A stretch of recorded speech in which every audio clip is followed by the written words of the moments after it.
It might sound unbelievable, but animals can be friends with other kinds of animals. It's the cutest thing in the whole wide world. So this week, I am making a list of my top 5 favorite animals that are friends with other animals.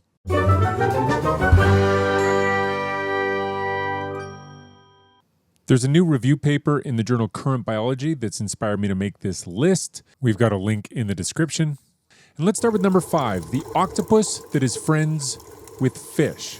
So this octopus is coming over to that coral because that fish alerted it to the fact that there's something hiding there that the octopus could eat. Now the fish couldn't get to it.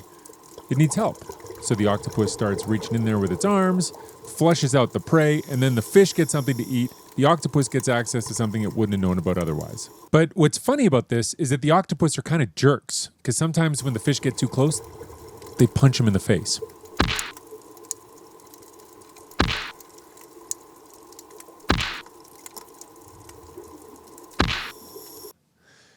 So they're friends, it's just one of them's a jerk, and we all have friends like that. Number 4 is a cleaner wrasse that works kind of like a dentist, and I guess dentists are friends. Some people are friends with dentists, I don't know. So the wrasses set up a spot on the reef, and any fish can go there, open its mouth, and get its teeth cleaned. The wrasse gets food, the other fish gets its mouth cleaned. It's a win-win for everybody. And listen, if you're a human, and I assume you are, you can go to the same place on the reef and open your mouth, and guess what? The wrasses will clean your teeth out too. That is kind of gross.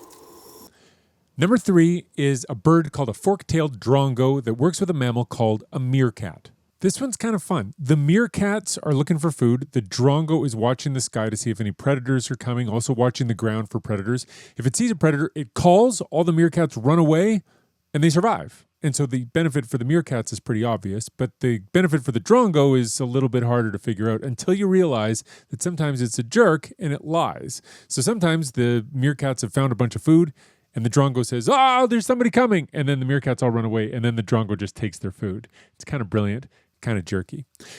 My number 2 animal friendship also involves a bird, but this time it's a bird and humans. The honey guide is this bird that really likes to eat honey and honeycombs, but it can't get into beehives to get them. So whenever it finds bees, it does this special call to call humans over. And this is what it sounds like. It doesn't do that call for other birds. It only does it for humans. The humans come over, they break into the beehive, and they get the honey. And then everybody gets to eat. They give some to the bird, they have some for themselves. The humans wouldn't find the honey without the bird, and the bird wouldn't get any honey if it weren't for the humans. And my number 1 friendship between species is about coyotes and badgers. They hang out together and they hunt together and they look like they're friends, and it's adorable. When a coyote hunts rodents, they can hide by going underground and the coyote can't get to them.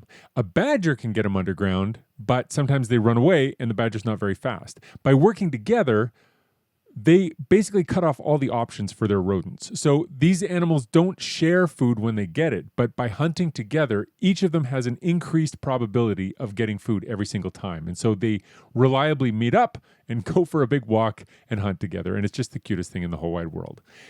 And all of these stories together are sort of variations on a theme where both parties get something out of it and they have these complex behaviors that are complementary and they're really neat. And the most exciting piece of the whole thing, and this is what was in the review paper, is that it's really hard to predict where they're going to evolve. It's really hard to know why it evolves in some groups and not other ones. So it's a bit of a mystery.